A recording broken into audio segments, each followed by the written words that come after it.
ball. Here's Armstrong on the break. Armstrong shoots, scores! Colton Armstrong. And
It's Sunday night, 9 o'clock. Welcome to All Lacrosse Live. I'm Gary Groob in Toronto, and with me, as always, I have Shawn Slaght over in Moose Jaw. Shawn, how you doing? Doing pretty good, thanks, Gary. And I have Muffler Mike over in Connecticut. Mike, how's life? I'm doing good. Excellent. Busy week, guys. We have lots of stuff to cover. Everything from Hong Kong all the way across over to the West Coast. Look at that. Boy, oh boy. Everything and in between. We have women's stuff to cover. We have under 20s to cover. We have major series championships to cover, as well as the MSL and WLA finals that are both in swing now, and the PLL, of course, which is ending their season. All kinds of things. We opened up with the little clip of the winning goal of the Peterborough Lakers Six Nations game from Thursday. We'll get into that in a little bit. A lot of shocking stuff over there as well. But just before we really get rolling, just a reminder to everybody that all the shows are streamed across Facebook, Twitter, YouTube, and also Twitch. You catch all the action on EOPsports.com. Remember, hit the subscribe, follow, and like buttons. Always share. As you see, we have many shows. The Eagles are kicking up. We have lots of stuff for the Phillies, all kinds of things for you Philadelphia fans. Birds of the Round Table are back. All kinds of different things going on. And, of course, my favorite, Steel Steps on a Friday evening. Please, if you've missed a show, no worries. You can grab all the podcasts on all the major podcasting companies, which include Amazon, iTunes, Google Play, TuneIn, Stitcher, Spotify, and so much more. You can also catch it on the YouTube page of EOP Sports, at EOP Sports on YouTube, or you can go to All Across All the Time if you're looking for our stuff in particular. Our entire library is there, retro games, interviews, fights, different things there. Lots of stuff going up and lots of stuff already there. Please give that a look. Remember, you can stay up to date with all sports by visiting EOPsports.com with great articles from our huge staff and contributors. While you're there, please subscribe to our newsletter. And just a reminder to all the Philadelphia fans, and this is painful to me, the Water Dogs won.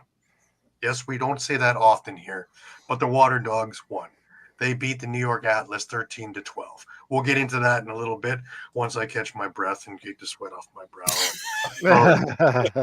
At least I have to share. Still got the number one seed. You're okay. Yeah, if there's a time to lose a game, that would be the one. But man. And they came back too. Man. But we'll get into all of that in a little bit. A little bit of news from the NLL. A few interesting things.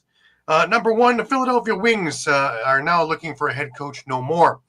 Ian Rubel is the head coach, and it's similarly to Paul Day, as a former police officer in Niagara Region, also a lacrosse guy through and through. So we knew that Paul Day was going to find somebody in his own image. We just didn't think it was going to be a cardboard cutout of the same thing. What are your thoughts, guys? First, Shawn, what do you think of this hiring? Is it what you expected?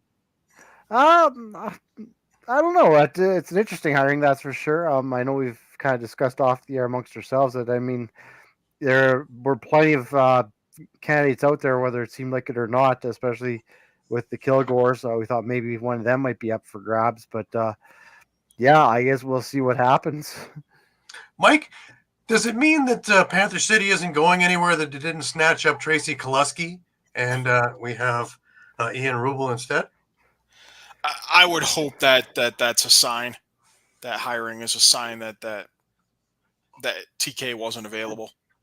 I'm thinking more and more. The more silence, I think, the better it is for the Panther City franchise to be still the Panther City franchise, whether it's in Fort Worth, Dallas, or somewhere in between. But it is still there. Otherwise, we'd have heard rumbling somewhere. Nobody keeps a secret that well in this day and age. So yeah, I mean, we're only a week and a half out from the opening of free agency, so I got to imagine we're going to hear something this week. Yeah, some sort of update. It's time to get our pencils sharpened because, boy, when this happens in a week and a bit, it's going to be going to be busy. Oh, my God, there is going to be a plethora, a slew of signings of all kinds of different magnitudes because they've had a few more weeks to get everything done, and everybody's been sitting there hush hush and quiet, not to give away anything. But the band has made a little bit of news, and they took the probably one of the steals of the summer, and that's Kellen Pulera, who's had a great summer over in Brooklyn.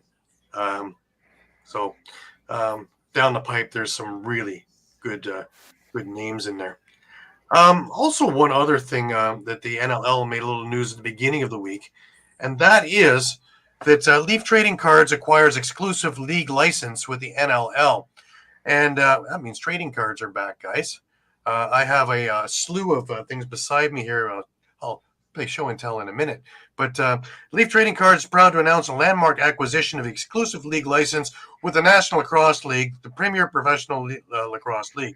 This exciting partnership marks a significant milestone in Leaf's commitment to bringing innovative and high-quality sports memorabilia to fans worldwide. With this new license, Leaf Trading Cards will introduce a dynamic range of NLL-themed products, allowing lacrosse enthusiasts to collect and celebrate their favorite players and moments from the league. The product line will feature exclusive autographs, game-used memorabilia, and limited edition cards, providing fans with an unparalleled collecting experience. This partnership with the NLL represents a significant milestone for Leaf Trading Cards, said CJ Breen, Director of Marketing and Licensing. We are thrilled to collaborate with such a prestigious league and bring the excitement of professional lacrosse to a community that has been underserved. Our dedicated collectors can look forward to top-tier products that highlight the rich history and passionate fan base of the NLL.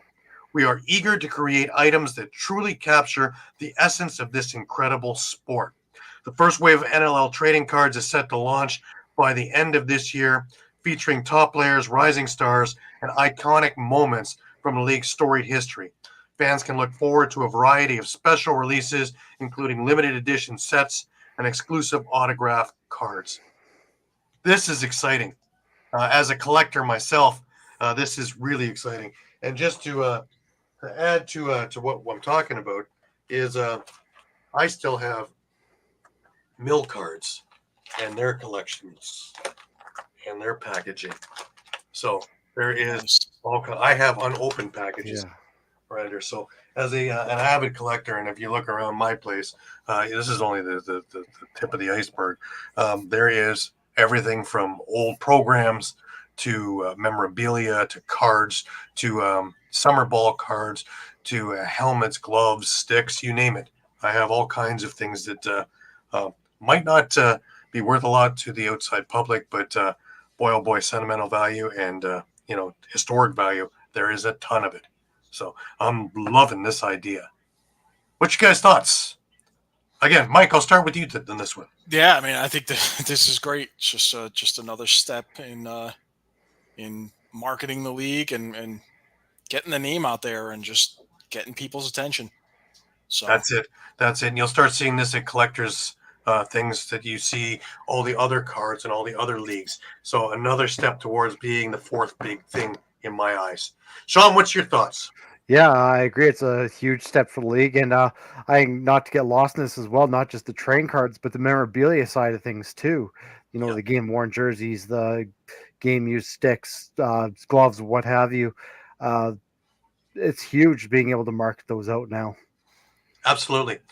Teams are doing it slowly and having auctions for third jersey and stuff, but all the regular stuff and things like that aren't really available unless you really know somebody. And this is going to be huge. And I think that it may not be right off the hop, But I'm really looking forward to seeing it that it's not just 1 year. They're looking at memorable moments from the league's history and memorable players. So you might find yourselves with a John Grant Jr. card, a Gary Gait card, a Paul Gait card. You might find some of the guys who came up from Mill.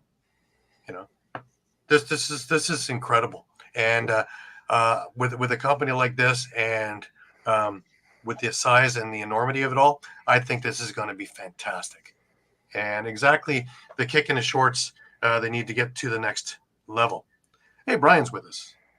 Brian, good to have you with us. Brian, thanks. Had a chance to meet up with Brian when I was doing Fan Cup a couple of weeks back, and great guy. Sat and had Awesome.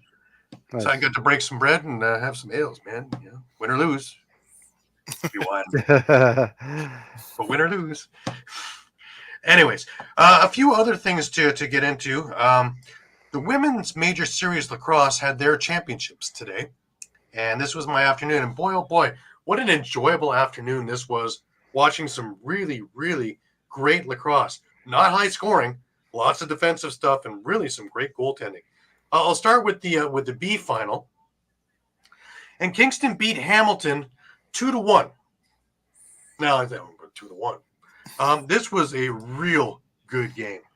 Two even teams, and looking forward to seeing what these guys can do in the not so distant future, because there's a lot of talent. They're not in the upper echelon just yet, but boy, oh boy, down the pipe here, there is some real good players coming up, and this is going to be exciting. And I'm really looking forward to following this a little closer. In the A championship, your provincial champions for the second year running is the Whitby team. They beat the Arthur Aces 4-2, and wow, their goaltending was just sensational. And congratulations to all four of these teams, but especially to Kingston and to Whitby for winning their respective championships.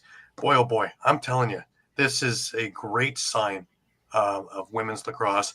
And with the Worlds coming up in just a few weeks from now, we have a lot to look forward to. Yeah, in definitely. all of these. Yeah. And provincially, from all the different provinces and things like that, everything that I've seen and heard, just things are just on the upswing, which is fantastic. And a big kudos to Michelle Boyer and her global team for all the work that they've put in, and all the different things that they're involved in, and all the moving pieces that everything has to go on. So really, really big congratulations to everybody involved on everything in there. To continue along with that theme, World Lacrosse, of course, they have the under 20 women's championships going on in Hong Kong right now. Well, there's some lopsided things here.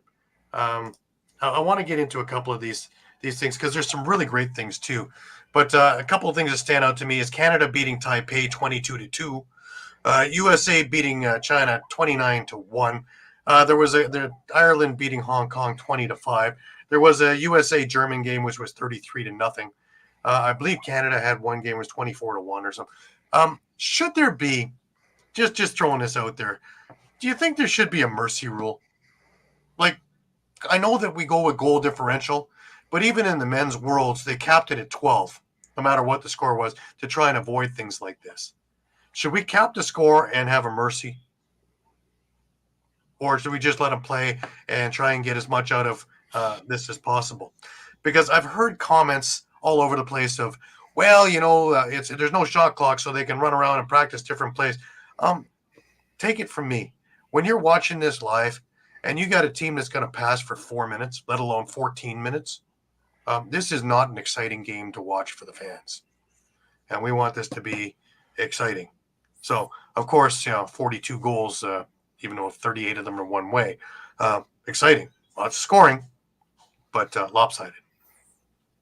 What do you think, Mike? What do you think? Should we have a cap, or should we just let teams learn and try and improve?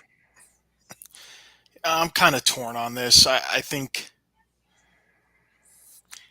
if you're not a team that's well established, if you're not, USA, Canada, Haudenosaunee, Israel, that more of a powerhouse, you have to think that the players are going to want the reps regardless of Yeah. whether they're getting blown out. Right. I think so too. You want the team's best, regardless what it is, and whether or not you can handle it or not. I think teams would want the best. Shawn, what's your thoughts on this? Yeah, I probably lean towards Cap, but I kind of agree with you too. Like passing the ball around for like 14 minutes is boring. But also, I find a blowout score like that too is boring too. Like as soon as you can't has the ball, they're going to score. It's goal, goal, goal. That's after a while. It's exciting if there's goals, lots of goals both ways. But if it's one side like that gets boring too to watch. Well, it's funny too because somebody brought up a point. Well, even when it was 33-3, well, that's a goal every 2 minutes. So there's a whole lot of passing going on already. Otherwise, it would be 57-3, right? Or something. Yeah. But I don't know. I myself would like to see a cap at like 15.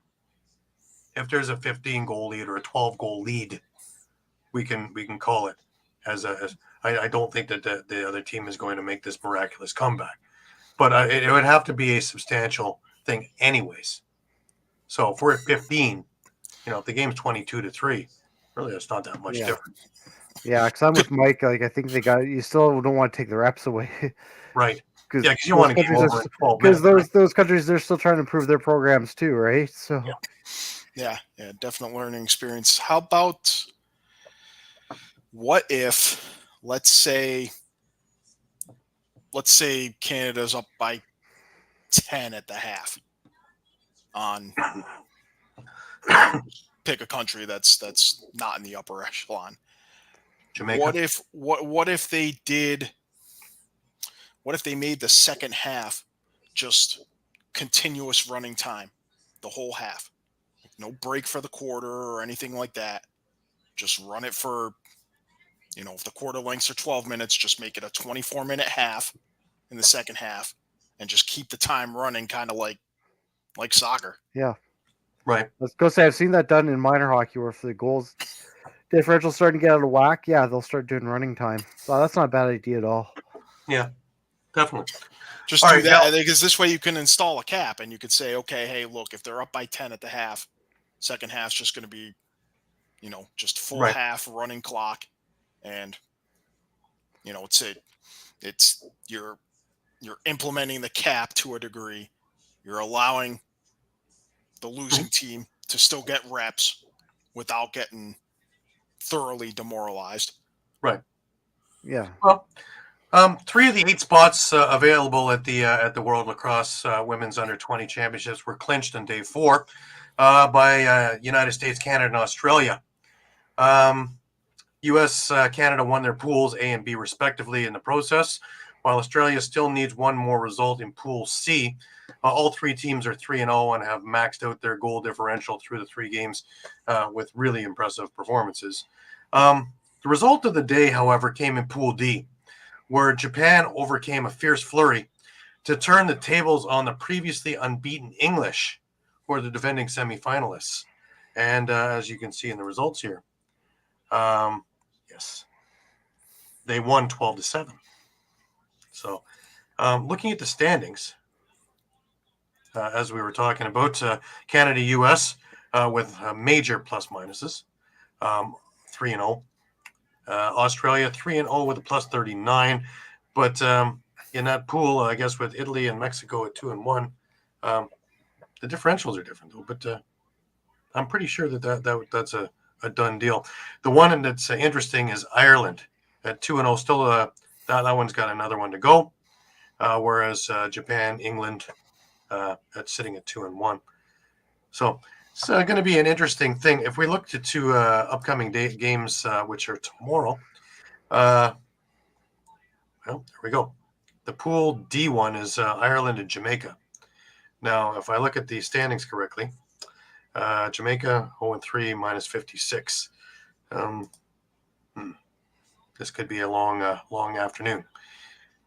But Italy, Scotland's going to be a big game. Canada, Korea. Yeah. It's going to be an experience for Korea. Yeah. Haudenosaunee and Taipei. Now, you would expect that Haudenosaunee are just eating it up, but it's they're 1-1 right now. So Yeah, I think that loss was to Canada by a pretty big margin. So well, that's what helped with their -7, right? Yeah. So, but like I say, it's going to be some interesting stuff. If you go onto the World Lacrosse website, you can catch where to view this stuff. I believe it's pay-per-view. So just have a look at the World Lacrosse website for all the information there and all the extra articles on everything that's going on. There's a whole lot of stuff on that website. So it's really, really cool stuff and really get you up to date with all the teams, all their rosters and everything else that's going on with it. And again, just spectacular lacrosse. And anybody who doesn't think that women's game is growing, you're mistaken. It's a really exciting game to watch. And both field and box. And sixes is going to be no different. It's going to be just an absolute pleasure to sit and watch and cover some of this stuff. So while we're on the World Lacrosse thing, Team USA put their roster out for their team for the World Box Lacrosse Championships in September in Utica. And, one difference now, of course, and we'll get to that in 1 second. Tom Schreiber's out, but we'll get to that. So we can scratch him off the list. But Bertrand, Hanna, Kirst, O'Keefe, Russateris, Reardon, Robinson, and Spallina, pretty good offensive little thing there with Kirst, Nardella, and Solver in transition. Defensively, Belter, Camizio, Edwards, Logan, O'Connor, Robinson, Tarafenko, Wagner, and White. They're a big defense, man. That's a big defense and bruising. And I'm a little torn on the goalies. Hutchison, Gala, Abrams. There's got to be more in the U.S. Huh? Yeah. That was my first thought, too. I was like, probably their weakest spot there is goaltending. Hutchison's okay, don't get me wrong. He's okay, but he's goaltenders, yes, but I'm just thinking that I don't think they stack up against, say, like the Haudenosaunee or Canada. Right, you're gonna talk about Warren Hill or Doug Jameson. You're gonna talk about Dylan Ward or Nick Rose or Del Bianco, Dobson. Yeah, exactly. That's a scary thing there. What's scary is half of those guys can play out. That's how deep that is. But we just alluded to it. Tom Schreiber Friday in the Archers game fractured his right clavicle. Now, fear not, Toronto Rock fans. The word is that he will be ready by opening weekend in December. So he is out for the PLL season, and he is out, obviously, for the World Box Lacrosse Championships. But all things going correctly, he will be ready to play come the beginning, because I don't think Toronto wants to go with another one where he doesn't get back till February, March. That changes the perspective in there as well. Yep. Oh, yeah. All righty. That brings us over to our next. Just before we get on with that, let's remind everybody that this part of the show is brought to you by Sherry's Tickets. Great moments don't just happen, they happen with you in the crowd. Sherry'sTickets.com is easy to use and has no hidden fees. The price you see is the price you pay. Pay less, play more with Sherry'sTickets.com and get the tickets you want. Save even more by using the exclusive promo code EOP10 and share an experience that will live on. Don't pay hidden fees and save 10%. Why use any other ticket reseller and get those hard-to-come-by tickets to the big game? If you need a more personal touch, give them a call at 610-494-5050. Sherry'sTickets.com also has great theater and concert tickets that are hard to get your hands on. Remember, don't overpay with the rest and save with the best at Sherry'sTickets.com. For that next great moment, save 10% by using the promo code EOP10. Great moments start at Sherry'sTickets.com. And remember, you can use that anywhere. I've been trying to use it here and it works. And remember, EOP10, save an extra 10%. No hidden fees, but get those extra 10% off too. All right, brings us over to my favorite time of the summer where all the playoffs and all the championships are coming. We head out west and we have the Minto Cup over Coquitlam. And didn't take long, Shawn. We already have upsets going on, No. and what an upset. Big upset to start this tournament. Wow. Remember, Port Coquitlam did not win the BC League. They're in this basically by default because Coquitlam beat them in the final. They downed the Orangeville Northmen 12-7 to open this tournament. Big upset. Wow. 6 in the third. Yeah. Talk about just absolutely folding a team. Wow. And Orangeville outshot Port Coquitlam 50-40. Wow. But Ashton Brown stood on his head for the win for Port Coquitlam. And and again, because this is such a short tournament with 4 teams, I mean, every loss in this counts. Magnified huge. Yeah. And coming off Ontario, where you're usually probably one of the favorites, you're on the outside looking in a little bit. But yeah, kind of going through this. Austin Lamoureux for Port Coquitlam had a goal and 3 assists, 6 points for Anahalis Doxadato with a goal and 5 assists. A hat trick from Hudson Halliday, 2 goals and 2 assists from Salas Richmond. And as for Orangeville, the hat trick from Joyce Bellina, who we just actually talked about with the U.S. team. He had 3 goals and 4 assists. And Bowie Horseman had 2 goals and 2 assists and a pair of goals from Trey Deer. Connor O'Toole started the game. Lyndon Hill also saw some action as well in this one. Right. So, not the start that I don't think Orangeville was looking Not for. that they envisioned or imagined either at that. But, wow. And then we had the Okotoks Raiders against the Coquitlam had an axe. To the Coquitlam Madnax, the host team took an a 10-8 win over Okotoks. But again, we're looking at that Alberta League where it's probably not as competitive.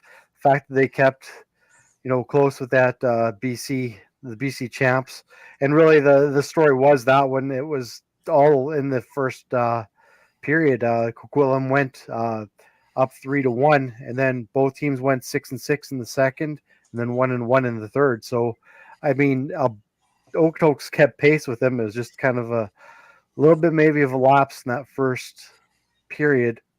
Yeah. But here's a name we're going to hear a lot of: Cody Milosky.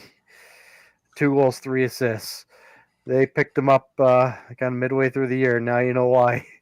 They're gunning for Ryan Cosley, 2 goals, 3 assists. Jackson Dillon, 2 goals and assist for Coquitlam in the win. And you have Dylan Bellevaux with the goal and assist for Okotoks. Goal and assist as well from Cole Morris. And 2 goals and assist from Wyatt Vice, sorry. So, those are the 2 games from yesterday. I'm just going to see if we got updated scores for today. We do. Orangeville just absolutely shellacked Okotoks. It was 13-6. And how do you make a statement after a bad game? You have an 8-1 first period. That's how you make a statement. Yep. And, that's exactly what happened in this game. Liam Matthews, who had a spectacular series against Mimico to get here, he had 3 of the first 4 goals inside the first 7 minutes of this game. Again, you're talking about Spallina and with a couple of goals in that first as well. Nate Ruff, also a little transition.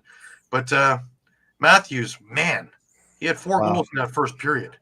He was silent in that first game, so now he bounced back. So if there is a bright spot, is that Okotoks didn't take their ball and go home. In the second, they came up with a 4-goal run and made this a game. So again, Matthews comes across in that scoreboard, man. And then you get one that you didn't expect was Cam Sanderson with a pair of goals in the third, as well as the Spallina goal for the 13-6 final. So Orangeville is back in the thick of things, but again, they can still hold their own fate in their hands. But that first blow was instrumental. Yeah, they're almost kind of hoping that Okotoks unfortunately loses out now, but and I mean, unfortunately, it's not out of the realm. Well, the interesting one I think is going to be that starts at 10 o'clock tonight, Eastern, 7 o'clock Pacific, is Coquitlam against Port Coquitlam. Yeah. With the way they played yesterday, either team, because I think Coquitlam underperformed yesterday, and of course Port Coquitlam way overperformed from what I expected. So, yeah. Because I mean, you look back at that BC final, I believe Coquitlam took Port Coquitlam in straight games. Right. So we can see what kind of bounce back Port Coquitlam has. But and then tomorrow, Port Coquitlam plays the Raiders, because this is a whirlwind 3 days for the whole tournament, and then you move into playoffs. So Monday again, it's that, and then it's Orangeville against Coquitlam, another barn burner. If you have nothing to do at 10 o'clock at night Eastern, maybe you want to look at pay-per-viewing this one, Orangeville against Coquitlam, 7 p.m. Pacific. Yeah. Again, get onto the Minto Cup website page, themintocup.com, and all the information will be there on how to watch these games and costs and things like that. Yeah, I was just going to say that Port Coquitlam Okotoks game could be a big one for Okotoks, because they're probably going to have to win that one if they want to stay alive. And if they do win that one, Mel boy, we got a mess in the standings. Well, then we're going to be going to all kinds of things, and we'll have to bring our stats guy Mike in to try and get your tails out of this thing, because all of us were sitting there going, "What the heck?" What? Okay, but it's one of the more interesting. With that loss by Orangeville, it's made it one of the more interesting. Oh yeah, I can think of in years, where the Ontario League team's not a lock now, right? That's it. That's exactly. Yeah. If you're with a perfect 3-0, which the only person I can see doing that would be Coquitlam, that would mean that they would be knocking Orangeville out, because they'd have to beat Orangeville. Yep. For that, right? That becomes a real interesting story in its own right there. So, wow. So stick with us. We will have everything. We have daily recaps going up. Shawn has been great at putting these things up. And then when it comes time to the final playoff games, we'll recap, and it'll be worth your while to check us out, like as always, with all the playoffs and all the other games. Moving forward, the President's Cup, as soon as this is over, we get to take a breath for about 30 seconds. And then we, boom, we're into the President's Cup over in Ladner. So we're just down the street a bit, the other side of the province. But, hey, over in Delta is where the arena is, but that's okay. Our combatants for this year is the Allegheny Arrows from CALL, the Edmonton Miners for RMLL, the Ladner Pioneers, who of course are your hosts, the Six Nations Rivermen from Ontario Series, Snake Island Muskies from TNSLL, the Standing Buffalo Fighting Sioux from Saskatchewan, and the Victoria Shamrocks from WCSLA. And, it is going to be a busy week, man. I remember last year in Oakville, and I lived the track because there was 4 games a day, no waiting. And there's one day where there's 5. So this is a whirlwind of about 25 games in the span of about 6 days. Hang on, it's going to be a ride. But the winner of the President's Cup, remember, Ladner's looking to do the 3-peat, right? Yep, and don't count out the Saskatchewan team this year. No, they stacked a team, yeah. Shatler, Evans, Dixon, Chiliano, they got some names on that team. Yes, sir. Let's go, Bandits. We're getting there. We're only a couple of months away from meaningful NLL games coming up, too. So, so stick with us. That starts next Sunday. First games and opening ceremonies are next Sunday for the President's Cup. And we will have everything for you as always. Just before we head into WLA and the playoffs there, a reminder that this part of the show is brought to you by Philly Sports Trips. If you're a Philly sports fan and you want to travel with your favorite team, then travel with the best. If you want to travel with the pros, then go to phillysportstrips.com. Philly Sports Trips features premium travel and tailgating experiences for the best fans, ever, the Philadelphia sports fan. Philly Sports Trips has self-travel packages and full travel packages available with round-trip flights for Phillies, Eagles, Flyers, Sixers, and even the Union. They even offer day trips for more local games. Go to phillysportstrips.com, sign up immediately, and tell them EOP sent you. Do not forget, Philly Sports Trips has all the away trips for the Eagles' upcoming 2024 season, including the Brazil trip week 1. Jump on it now before you lose out on all these great opportunities. Go to phillysportstrips.com and don't miss the next great Philly sports moment. Absolutely. And all that's coming up real soon. So you're going to want to get a hold of them before these trips are gone. Don't be kicking yourself going, I should have, I could have, I didn't. All right, over we head on to the WLA and MSL playoffs that we've been waiting for. And boy, oh boy, to get us to the finals, we had a couple of heart-stopping days there. And, thank God I have the little machine there to get myself going. There, yeah. Oh, my God. Last week I dug out the Minto Cup medal that I got around here. So this week I thought, why not bring out the Man Cup medal back from 2003.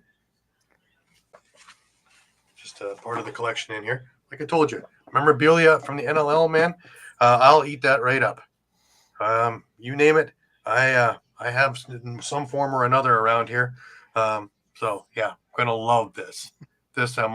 My heart palpitated. It was just a smile. I went to bed with a smile. It was just when I saw that, it was like, wow. Anyways, other things to put a smile on my face. Why don't we get into some of this WLA action?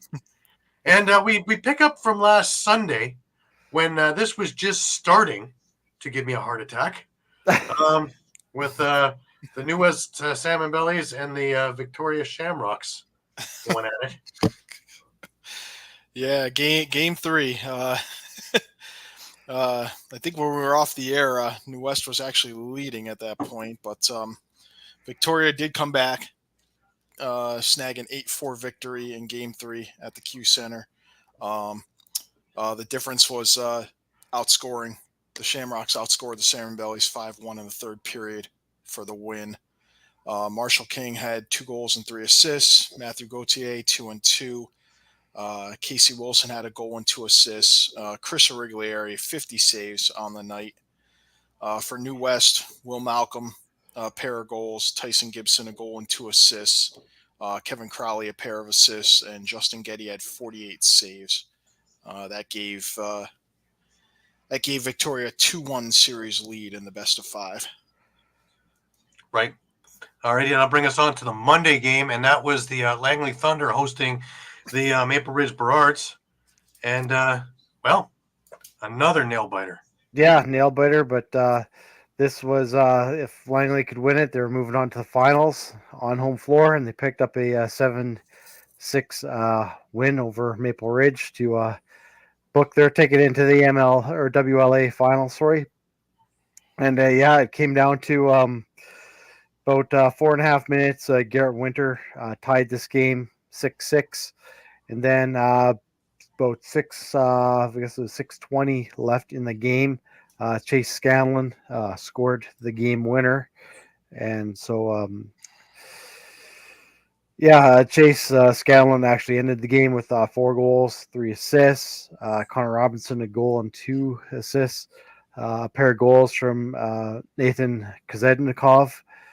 And for the Burrards, I had a pair of goals from Garrett Winter, a pair of goals from Reese Porteous. I got 2 assists from Dylan McIntosh. And again, Caleb Kahn, 41 of 47 shots for the win. To this young kid is putting the Thunder on his back out to the finals. Yeah, absolutely. Alrighty, we move over to Tuesday night and another crazy game. where the Bellies were hosting the Shamrocks, and well,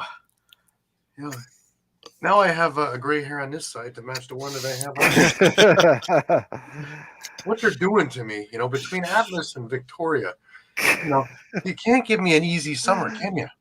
I would think I was in La La Land or something, but nope. Tell us all about it, Mike. No, they definitely can't. New West, first period, they bust out to a 5-0 lead.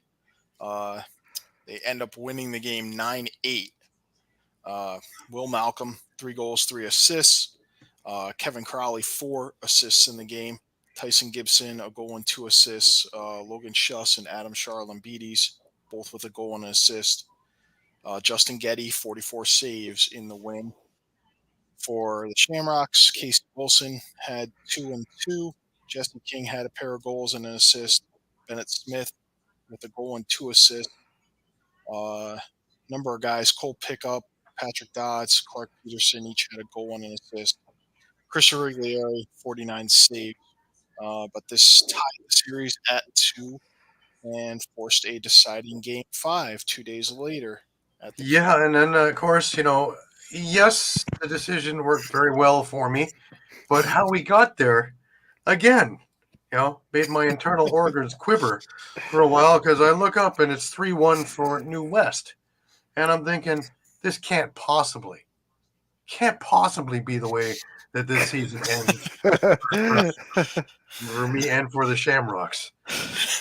Yeah, can't possibly, but perhaps an unfortunate turning point for New West. Just under 11 minutes played in the first period. Justin Getty had made 11 saves, but suffered an injury and had to be pulled in favor of Neil Tyak. So whether this kind of shifted momentum toward Victoria, who knows? Victoria did go on a 6-goal run late in first, early in the second. They end up winning game 5, 11-8, winning the series 3-2. Marshall King, hat trick and 3 assists. Patrick Dodds had a hat trick and an assist. Clark Peterson had a hat trick. Jesse King had 4 assists on the night. Origlieri had 36 saves for the Shamrocks. For New West, Tyson Gibson, a pair of goals. Will Malcolm, a goal and 3 assists. Adam Charlambides, 1 and 2. Jake Govett and Lucas Nielsen each had a goal and an assist. Maybe adding a bit to New Westminster's woes, they did not have Kevin Crowley or Logan Schuss in the lineup for Game 5. So you have to wonder.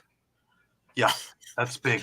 How that could have gone, and I believe they were missing maybe a couple of key guys on defense as well for that game. So it's really unfortunate, and you have to wonder if Justin Getty didn't get injured, exactly how this game plays out, because he's been spectacular all series too, just the same as Origlieri has in net.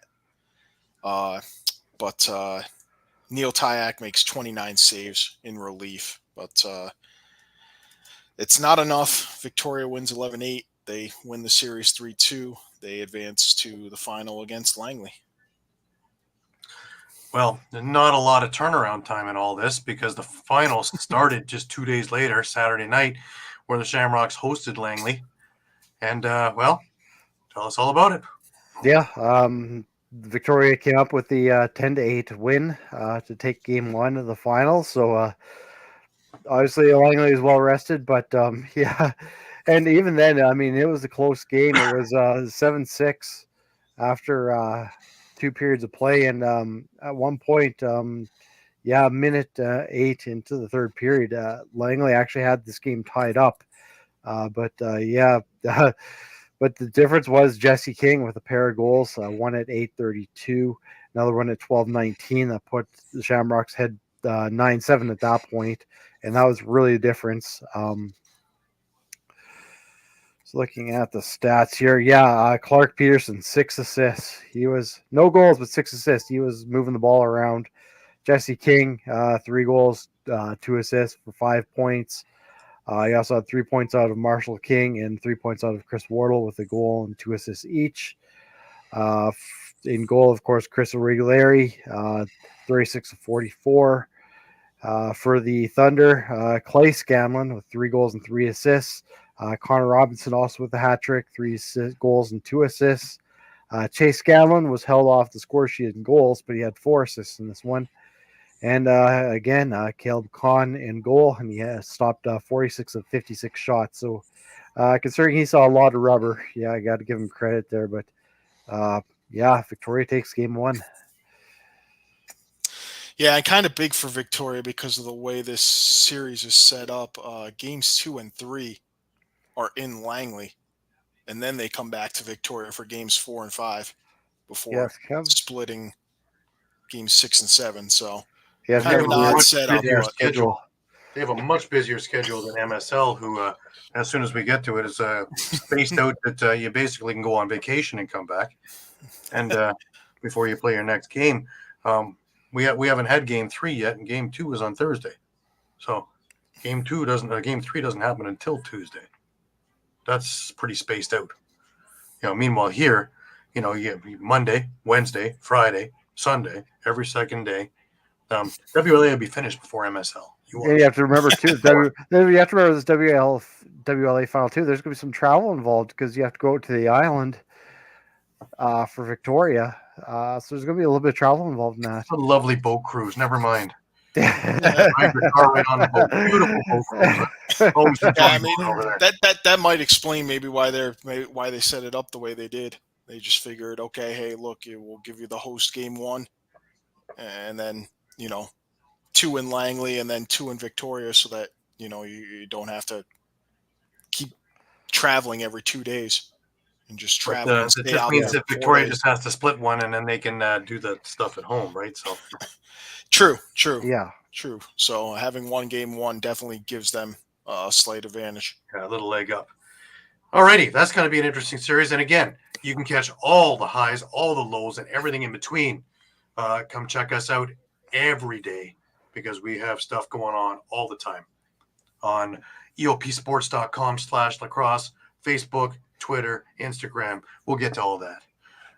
Getting into major series lacrosse, this is bizarre. Let's just call it bizarre. You've got 6 nations who've been 2 weeks rested and then, just absolutely annihilated Coburg. And then you got Peterborough's had to claw and scratch and fight all season long to get where they were. And then they just seemed to get their wind and get their legs under them and swept Brooklyn, who was looking great all year. So this became an interesting series. And when I was looking at this before it started, the teams matched up really well. Goals per game coming into this was 11.8 for 6 Nations, 11.1 for Peterborough. Goals against, a little bit different there, 7.8 for Peterborough and 5.7 for 6 Nations. Power play goals were almost even, 2.0 per game for Peterborough, 1.8 per game for 6 Nations. Penalty minutes, Peterborough was the most penalized team in the league at almost 20 minutes a game, and 6 Nations almost 14 minutes a game. So not disparaging, but still very, very even on paper. And funny enough, one of the things that kind of hampered 6 Nations in game 1, they took 7 penalties. Peterborough took 3. They got two power play goals, 2 in the first. Peterborough did, which helped them get back in this game. But the 2 words that come to my mind in this game, Landon Kells. He was past spectacular in this game. He was, every time you turned around, you heard his name. Kells with a save. Kells with a save. And not easy saves. These were ridiculous saves. But, the first period started out exactly the way we thought it would, in which it was Peterborough jumping out to 2-0 and 3-1 leads. Shane Jackson, Eli McLaughlin on the power play, and it was 2-0. Only 3 minutes into the game. Thomas Hogarth gets a power play goal. It's 2-1. Cody Jamieson with just an absolute blast. And it's 3-1 about halfway through first period. Owen Hiltz comes in. He gets a power play goal We're at 3-2. Resetaritz ties this game up. Then Hogarth again, and it's 4-3 Peterborough. And it's very quiet with the 1,000 people who are in ILA. Everybody's kind of, Six Nations hasn't been in this position at all this year. Brendan Bombery ties this game up, but Owen Hiltz and Joe Resetaritz scoring inside a minute and a half, and it was 6-4 for Peterborough after one.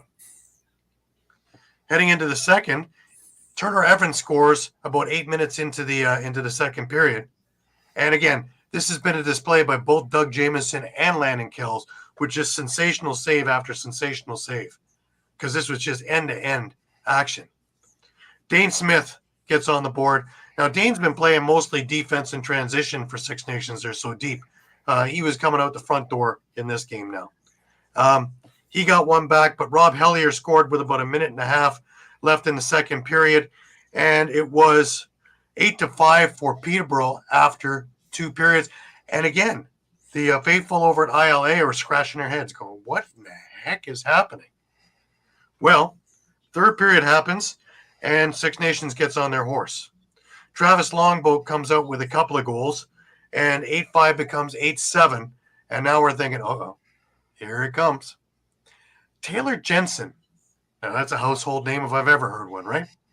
He finished off a Joey Capito rush with a nice transition goal with about 5.5 minutes left in the game, which gave a little bit of breathing room. It was 9-7 at the time. With a minute and a half to go, Randy Stotts gets a goal, and it is 9-8. Through the flurry, and again, Landon Kells, absolutely spectacular in this game. And 9-8 is your final. Peterborough comes away with game one from the ILA. Big there, from the ILA. It's one thing to do it at home in front of your faithful, but you just stole one on the road, and you now gave yourself home floor advantage. My 3 stars in this game was Landon Kells, hands down, was the first star. Rob Hellier was the second star, and Larson Sundown was your third star. One of the things I discussed before was if Six Nations stays out of the box, they're a much better team. Well, 7 penalties, and not that Peterborough went to town. They had 2 power play goals on 7 attempts, but it completely disrupted the flow of play for Six Nations, and that was huge because they were never really able to get on track in this game. And Peterborough had an answer. And when you take a look, again, we discussed these lineups. And, when you're looking at a lineup that has Armstrong, Evans, Hellier, Hazen, Withers, Resetaritz, Hope, Hogarth, Hills, Alex Pace, Matt Gilray, Joey Caputo, Tate Catoni. Remember, Holden's out, and he's out until the NLL season starts. He just had surgery. So, and Tate Catoni, did he step up? Yes, 4 assists in this game. So, big time to go with this thing. And they just had Six Nations all night long scratching their heads going, what in the heck is going on? So, naturally, you would think they've gotten a breath. 2 days later, they head on over to Memorial Center in Peterborough, and in front of almost 3,000 people, Peterborough comes and takes this game 8-5. Now this time, Warren Hill's in net against Landon Kells. And Landon Kells does it again. 58-58 were the shots, guys. Jeez. This was just another shooter's best. Landon Kells picked up right where he left off, making the majority of the saves. Tate Catoni led that offense in this game. He had a goal and 4 assists in this game. The Buffalo contingent made an appearance. Dane Smith and Steve Priolo had goals in this thing. But just an absolute juggernaut of a game. Looking at this one, Eli McLaughlin opened up the scoring, converting a Jeremy Thompson pass in transition about 7-8 minutes into the game. Randy Stotts with a bounce shot off a Brendan Bombery pass about half a minute later, and it was 2-0. Dylan Hutchison answered back with a quick stick off a Tate Catoni pass, and it was 2-1 after 1. Shots on goal, Are you sitting? 27-16 in favor of Six Nations. 25 saves for Landon Kells in the first period alone. Jeez. Wow. Yeah. All the guys in Vegas going, oh, it's going to be a good year over in the NLL, especially with all the other moves that Sean Williams has already made, let alone free agency coming and a draft. Look out. I believe Landon Kells has found his footing. Second period, Chiefs opened the scoring with a transition goal from Steve Priolo, who converted a Lyle Thompson pass about 4 minutes in.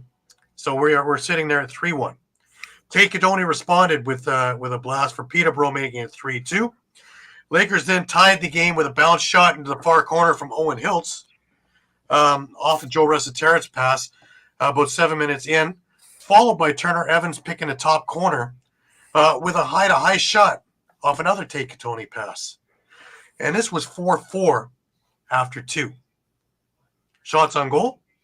Peterborough got the best of this one. Warren Hill was looking good. 23-18 in favor of Peterborough. Just a shooting gallery, guys.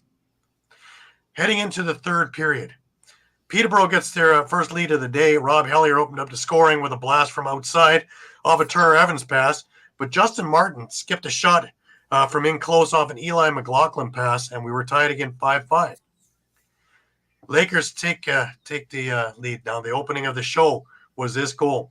Colton Armstrong coming in all alone off a Matt Gilray pass, followed right by Thomas Hogarth converting a Rob Hellier pass 17 seconds later. Then Joe Resetarit's adding one more with a bounce shot. This all happened inside 1 minute. And that was all in the last 3.5 minutes of the game. So we went from 5-5 to 8-5, basically like that. And Peterborough comes away with an 8-5 Game 2 victory, and they're now up 2-0, heading back to the ILA Tuesday for Game 3. My 3 stars in this one, again, Landon Kells is the first star. 58 shots, 53 saves. Tate Kadoni and Thomas Hogarth took number 2 and number 3 for the Stars. Just an incredible game that Peterborough put together. Their game plan was good. Their execution was good. They haven't been sucked into anything stupid in this series. Of note, though, Austin Stotts hasn't played the series. What's going on? I don't know. Everything's kind of shh. But he hasn't played a game. And boy, oh boy, are they missing him. For those of you San Diego Seals fans, when he sits out his 8 or 9 game suspension to start the year, that's what it looks like when he's not playing. Yes, he takes a lot of dumb penalties, and yeah, he plays with his heart on his sleeve. But you can't deny the talent and what he offers to the offense. So Six Nations is sorely missing him at the moment. And the Lakers defense has just stood up. And it doesn't hurt that Landon Kells is absolutely playing out of his mind. Future games, like I said, we have the ILA on Tuesday at 8 p.m. You can catch this. I'm thinking on the we catch it here on Rogers TV. The Thursday game is on the MSL YouTube page from Peterborough. And Daryl Smart has been good enough to do those games for us. So, because it's also on the Rogers out in Peterborough. So, there is a way to catch these things. And, of course, the day after, you can catch these games on the MSL website. On the MSL YouTube page. So, there are ways to catch these games. But, wow. Just wow. And the Lakers have a 2-0 series lead. I don't think any of us were expecting to say that. No. No, not at all.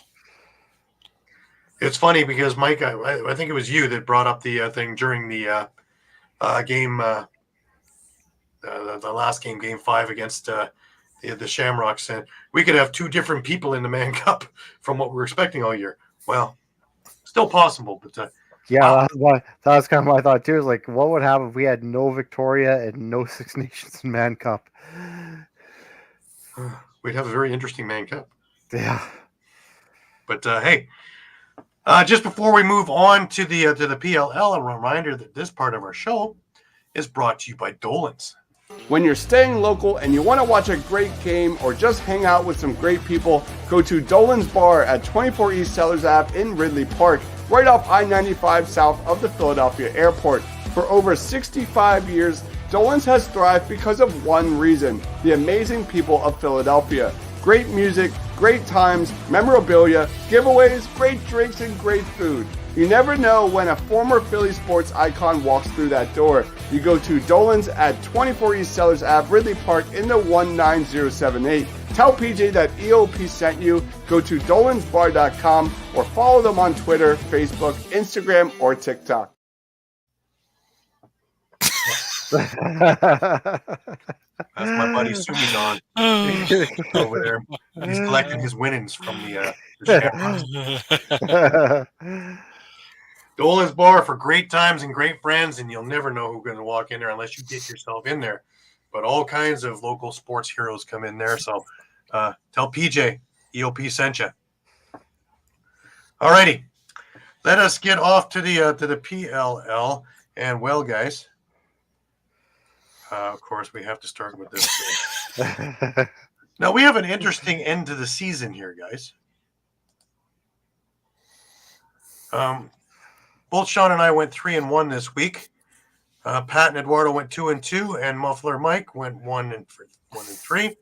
Our end of regular season, Shawn and I are tied at 24-16. Pat is at 23-17.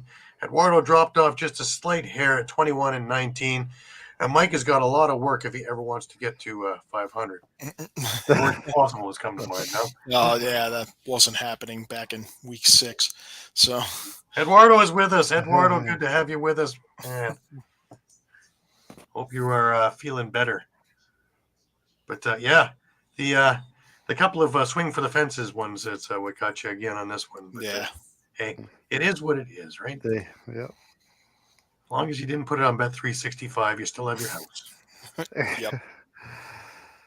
All righty. Let's get on to, of course, we're in Salt Lake City this particular weekend, and our first game was the Archers, and this was a costly one, of course, for the Archers and for the Toronto Rock, with Tom Schreiber going down with an injury against the Redwoods. And my God, the Redwoods really put up a good fight. Yeah, they did.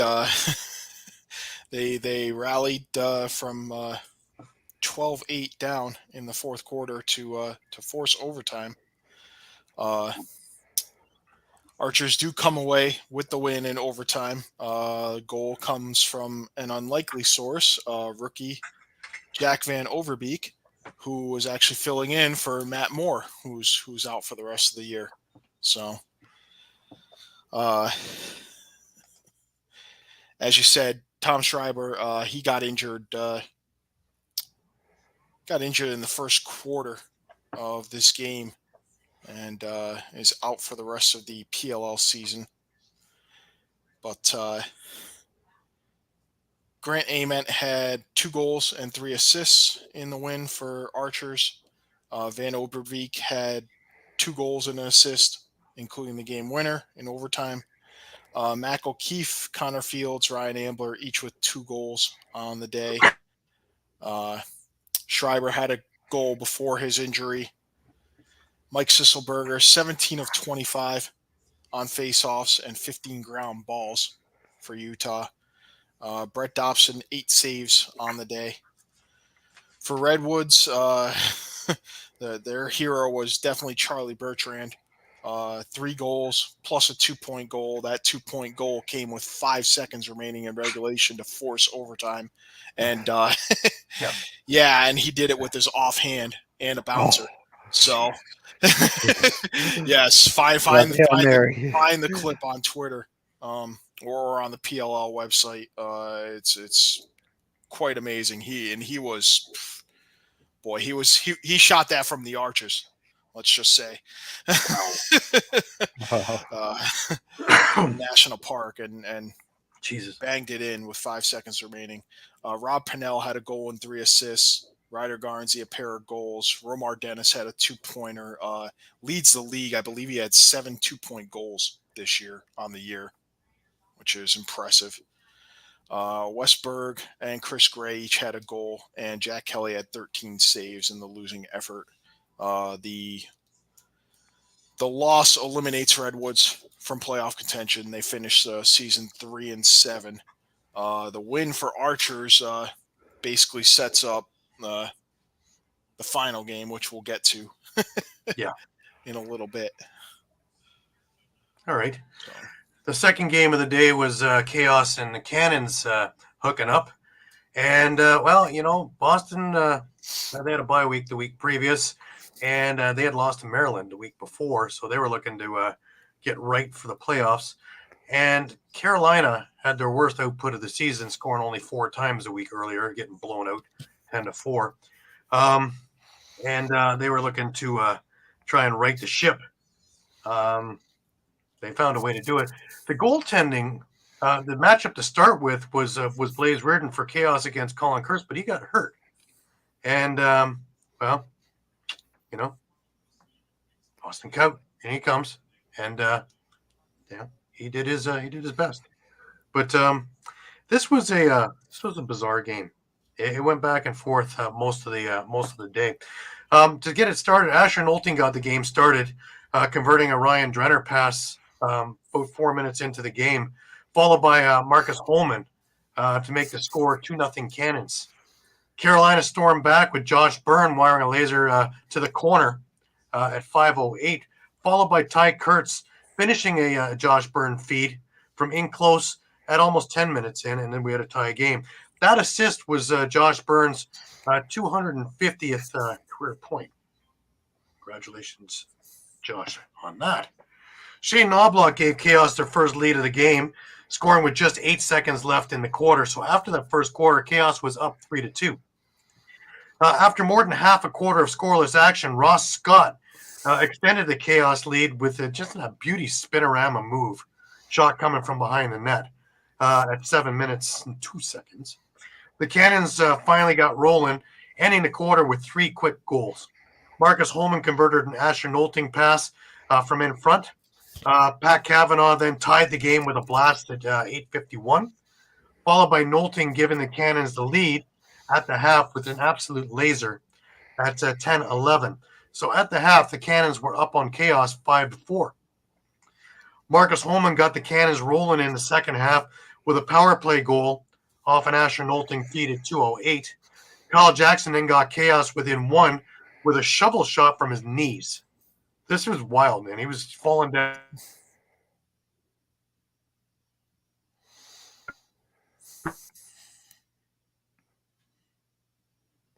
Like Gary's internet gave out. Rogers strikes again. Yeah. I'm back. Rogers strikes again. My goodness. Did we catch what I was saying? Anyways, so Holman and Islanian had the Cannons up 8-5. The goal put Holman 6th all-time in points with 488 all-time points. Pretty wild. A lot of milestones in this game. Another goal from Kyle Jackson on the power play off a Jules Hennenberg pass and had Chaos down by 2 heading into the fourth. Carolina got going early in the fourth with Ross Scott scoring a second of the day, just 29 seconds in, followed by Ty Kurtz converting an Ian McKay pass to tie the game at 1:09. Josh Byrne gave Chaos a lead with a blast at 4:52, but Chris Islanian's second goal of the day had the game tied once again at 8:26. McKay gave Chaos a lead once again off a Josh Byrne pass at 8:58, but a power play goal from Pat Cavanaugh tied the game with a couple of minutes to go. Nothing else happened during regulation, and we went to overtime, tied 10-10. In overtime, well, you always look for that picture-perfect ESPN highlight reel goal or TSN top 10 goal or something that's going to be on the top 50 all-time goals, and this is none of them. Did it make the not top 10? This would make my God, that was ugly. Did that really go in? And that's how we ended the game. But it proves to you that it doesn't make a difference how it goes in as long as it does go in. Put it on net. You never know what happens. That's it. Ryan Drenner took a swipe at this thing while falling down and knocked it past Austin Cunt into the chaos net at 2:42 to make the final score Boston 11, Carolina 10. 3 stars of the game were Marcus Holman, Ryan Drenner, and Josh Byrne with the 3rd star. Shots on goal favored the Cannons 35-22. The face-off battle was barely won by Boston 13-12. Just like the ground ball battle was right close at 35-32 in favor of the Cannons. Boston went 2 for 3 on the power play while the Chaos went 1 for 3. Big scorers in this game. Asher Nolting led everybody with 2 goals, 4 assists, while Josh Byrne had 2 goals and 2 assists for Chaos. Alrighty, moving into day 2. And, well, we had the Atlas and we had the Philadelphia Water Dogs. The hard luck Philadelphia Water Dogs, who pulled out a victory 13-12 over my Atlas. My goodness. There's nothing sacred anymore. That's enough of that graphic. We'll get rid of that. Thank you. Hey, oh, boy. I'll tell you, though, it's probably the most game of the year that the Water Dogs played. Kieran McCardle, Jake Carraway, and Jack Hanna led Philadelphia's offense, who just at times handcuffed the Atlas for long stretches. Of note in this game, and we'll get into it when I get through the stats of this, as rookie Peyton Cormier made a huge statement, having 5 goals and 1 assist in this game. The combination of Teat and Cormier was absolute magic to watch. Almost made me forget about Schellenberger. My vote for Rookie of the Year. But anyways, we'll get to that, Mike. Oh, yeah. The game got tight in the 4th. Peyton Cormier connecting on a Jeff Teat pass to tie the game with 4:40 left. However, long pull Ben Randall grabbed a ground ball going coast to coast and beat Entenmann for the game winner at 8:46. Atlas pressed for a couple of minutes, but no dice. Matt DeLuca played the game of his career in this one. Just to get going with the entire game, the Water Dogs got on the board first. Kieran McCardle finished a Jake Carraway pass at 3:37, followed by Jack Hanna blasting a Connor Kelly feed at 9:09. The goal from McCardle, that was, let me get to it here, his 300th career goal. Congratulations, Kieran. Another milestone. Milestone weekend, guys. Yeah, there were a couple I forgot to mention that I'll mention later from Sure. the first game. But Peyton Cormier got the Atlas on the board with a blast off of Jake Stevens pass at 11:21. It was 2-1 for the Water Dogs after 1. And even I'm sitting there going, really? Wow. Okay. Going to be another one of those close losses for the Water Dogs. I'd be wrong. Anyways, in the second quarter, Jake Carey increased the Water Dogs' lead early in the quarter, but Peyton Cormier's second of the game kept Atlas close. Brian Kostiuk tied the game off a Miles Jones pass at almost halfway point of the quarter, followed by Cormier's third of the game off a Xander Dixon feed at 7 minutes. Ethan Walker tied the game for Philadelphia with a low-to-high laser, but Jeff Teat regained the Atlas lead, firing a shot to the corner off a Xander Dixon pass at 11:22. Water Dogs tied the game with Zach Courier scoring with just 19 seconds left in the quarter, and it was 5-5 at the half. Michael Sowers, here's a name you don't hear that often recently, gave Philadelphia the lead on the power play to start the third off a Kieran McCardle pass at 1:05, but Dox Aiken responded with a blast to the top corner off a Jeff Teat pass at 3:21. The Water Dogs put together a 3-goal run to break the game open. Jack Hanna scored with a fake, then a shot from in close. Then Kieran McCardle scored his second of the game off a Jake Carraway pass, followed by Carraway himself finding the corner with a bounce shot at 8:26. Jeff Teat and Jack Hanna swapped goals, followed by Peyton Cormier scoring his fourth of the day off a Jake Stevens pass at 11:47. After 3 quarters, it was the Water Dogs leading 10-8. Now I'm starting to sweat. Now I'm thinking. I think the rest of us were thinking, okay, how is Water Dogs going to lose this one? Yeah, but because that's just how their season's been, right? Right. Right? Well, you had more reason coming up. Kieran McArdle opened the fourth scoring with a goal at 116, but Jeff Teat answered with a high shot that caught the corner beautifully at 141. Brian Kostiuk brought the Atlas within one at 3:52, but Michael Sowers again with his second of the day answered for the Water Dogs with a blast from in close. Atlas got within one again with Jeff Teat found Xander Dixon in front, who found the top of the net at 6:25, followed by Teat with a behind-the-back beautiful pass to Peyton Cormier for his fifth of the day to tie the score at 7:20. And me, like most everybody else, thought this is where it goes to the medal. These last 4.5 minutes are going to be the Atlas foray. And I would be wrong. Again, long pole Ben Randall with a coast-to-coast beautiful goal. And, it didn't look like he was going to shell it off. He didn't look like he was going to stop. He looked like he was going to run right through the net. Full head of steam and a beautiful shot, short side, off a bounce. And that would be your final. The Water Dogs take Atlas 13-12. My 3 stars of this game was Peyton Cormier as the first star, Kieran McArdle as the second star, Jack Hanna as the third star. Shots on goal, favorite Philadelphia 32-28. Face-off battle was just absolutely dominated by Trevor Baptiste, 22-7. The ground ball battle was won by Atlas, also 45-38. Atlas went 1 for 3 on the power play, while the Water Dogs went 1 for 2.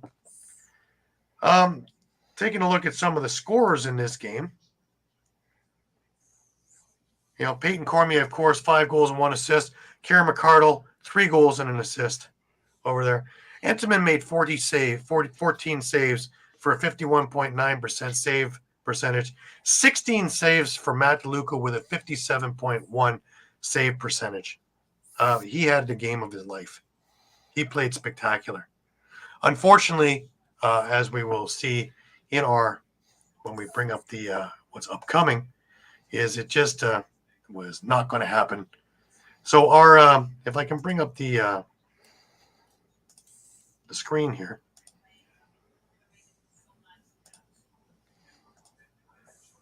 Here is our playoff picture. Monday, September the 2nd, we have the Cannons versus Chaos, and we have the Whipsnakes versus the Outlaws, with Atlas and Archers, of course, on buys, waiting for the winners of that game. The winners of that game, of course, is on the Saturday, September the 7th on Long Island.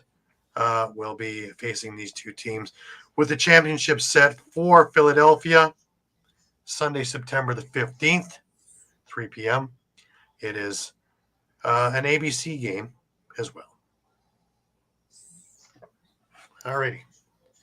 Mike, you were going to make a stand on Rookie of the Year. I say Schellenberg. Mike has some thoughts. Yeah. I know it does feel like I'm creating beef here, but the final game of the weekend put Utah against Denver. Both teams 5-4. Archers improving to 5-4 after beating the Redwoods the night before. Basically, what was at stake was the West Division. I just showed. Yeah, well, the West Division title, the number 2 playoff seed, a first-round bye, and the winner would get into the Winter Championship Series along with the Atlas, the Cannons, and the Whipsnakes.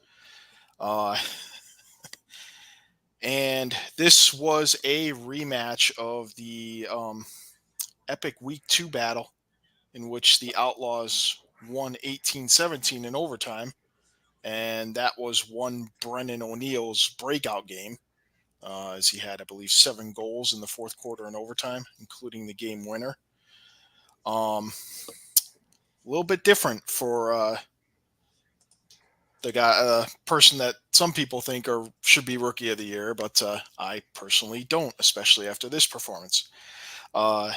Archers win 13-9. So, as you saw in the graphic, they win the West. They're the number 2 seed. They get the first round bye. Outlaws will now have to play, was it Whipsnakes, right? That's right. In the first round. So that's not Definitely not a gimme. Archers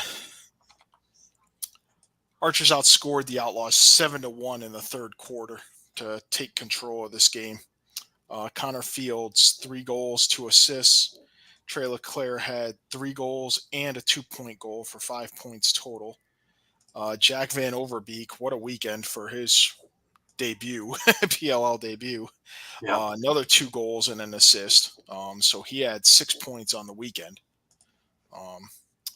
Grant Ament had a pair of assists. Mike Sisselberger, 11 of 21 at the faceoff dot.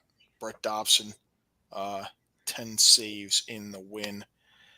For the Outlaws, Graham Bundy Jr., a 1-point goal and a 2-point goal. Justin Anderson, 2 goals. Sam Hanley, a goal and an assist. Cross Ferrara and Eric Law each had a goal. Luke Weirman, 12 of 23 on faceoffs. Owen McElroy, 10 saves. Brennan O'Neill, 0 points. And he took 13 shots and had 45 touches on the game. So that's a little concerning. And again, I hate to call him out, but we had this discussion last week. TJ Malone, not active this weekend. Whipsnakes were on the bye. Connor Schellenberger, he's on the shelf, so he didn't play for Atlas. This was kind of Brennan O'Neill's chance to kind of step up and maybe have a game like he had against Archers the first time around. Mm-hmm. And show why he's the number 1 pick, show why he should be the rookie of the year. And real tough time to lay a complete egg. So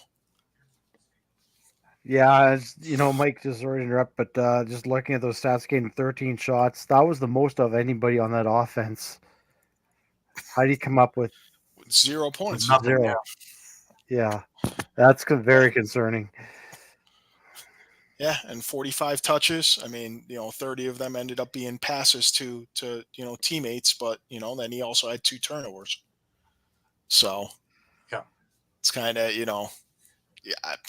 if I'm an Outlaws fan, I'm a little concerned that he has stretches where he is seemingly non-existent when you need him to be the guy. Yeah. And it's not like there aren't other, they have plenty of capable guys in Hanley, Bundy, Justin Anderson, Eric Law. I mean, Eric Law has, you want to talk about injecting a team with life. I think he's been the best example this year. Coming over, and they've been playing really well since Eric Law rejoined the team. Mm-hmm. Absolutely. Yeah. But this is a tough loss, and now they've got a really tough road. They've got Whipsnakes, who are a hot team, and the only plus is that they had a bye, and the first round game's a couple weeks out, so Whipsnakes are probably going to go like 2-3 weeks here without playing before Right. Yeah. before they play the playoff game. But it also gives guys time to rest and heal and be at their best. So, and then it looks like, based on the graphic you showed, the winner gets to play Archers, so that could be an interesting. Yeah. If Outlaws do find a way past Maryland, now you're looking at a true grudge match, and that question will come up again. Hey, Brennan O'Neill, are you going to step up this time like you did the first game? Because you didn't the second game, and That's it. Yeah, he's just not living up to expectations. Is what's going on here? it seems. It seems like it, but it's. I'm torn because you look at the stats, and his numbers are good enough to win the award. Right. But when you look at it as a whole and you look at, okay, hey, he had the big breakout game week 2. He's had other games where, his star is shown, but again, this was your chance. This was your chance Yeah. on national I don't know. TV with a lot on the line and the closest competition for that Rookie of the Year award not playing, Right. to show, to get yourself some separation and to show And you whoever's felt going to be making this decision that, yep, you should be choosing me. I'm the guy. Right. And I guess that's why I say not living up to expectation. He was a highly touted prospect coming in this year, and one that was expected to make an impact every game. And as you pointed out, he hasn't. That's where he's not living up to expectations, in my view. Right. All right, let's leave it there, and we will pick it up again as we're going through the week and as we start getting reports of who's doing what and what's doing who. Just a reminder, this part of the show, before we wrap up, is brought to you by Cherry Injury. If you get hurt at work, in a motor vehicle accident, personal injury, or affected by criminal law, you call David R. Cherry of the Cherry Firm. Cherry Law Firm is here to fight for you and get what you deserve. Cherry Injury Law is a dedicated, well-established personal injury law firm built on the promise of aiding the seriously injured throughout the state of Pennsylvania. If you have been seriously injured in the state of PA by the negligence of another, and if you have questions for a Westchester or media personal injury attorney, please don't hesitate to call. Call 610-565-0300 or go to cherryinjurylaw.com. Let David R. Cherry fight for your right. And again, that number is 610-565-0300 or go to cherryinjurylaw.com. Absolutely. I want to take this time to thank everybody. Taking a look at the games that we have done probably 200 games this summer to recap and get up and get to everybody. It's been our privilege and our pleasure. God, I've been able to watch a whole lot of lacrosse live. I've loved it. But boy, oh boy, I want to thank my team here for doing just an absolutely top-notch number one job day in and day out with absolutely crazy schedules as well as life happening around us. So I want to take this time on air to thank both Shawn and Mike for all their hard work and diligence with everything, as well as Eduardo and Pat along the way too, because they've all done spectacular jobs getting you, the listener, you, the viewer, all the information that you need as quickly as humanly possible so that it's still relevant to when the game happened. And we take great pride in that and our quality. Just a reminder that we are on Facebook, we are on Twitter, we are on Instagram, we are on Thread, we are on YouTube, as well as we are on www.eopsports.com/lacrosse, where you can catch everything up to the minute, as well as news, interviews, recaps, and a whole lot of other stuff on our YouTube channel, on our Instagram channel as well, including Twitter, which is starting to increase with things that we're putting traffic through as well. So again, I love to say it to you guys. We are your Costco of lacrosse. We are your one-stop shop for everything you need. It doesn't matter if it's NCAA, doesn't matter if it's NLL, doesn't matter if it's MSL, WLA, doesn't matter if it's box, doesn't matter if it's field, doesn't matter if it's sixes. We are your one-stop shop for everything. And we really appreciate your patronage week in and week out. And we mean that from our hearts. It is our privilege to do this with you and for you. Last words. I will start with Shawn this week. Shawn? Yeah. Actually, a quick update from Minto Cup here. They're underway. In the first period, it is 2-1 for Port Coquitlam. Wow. This could be a story and a half that we're talking about. They're playing Coquitlam, right? Yeah, they are. Oh boy! Wow, that'll be. This could be the story of. That'll be something. Minto. It's already tapering out. I mean, a Minto Cup for Port Coquitlam would do wonders for just the whole program. That whole program, yeah. That would put them on the map. Yeah. More so.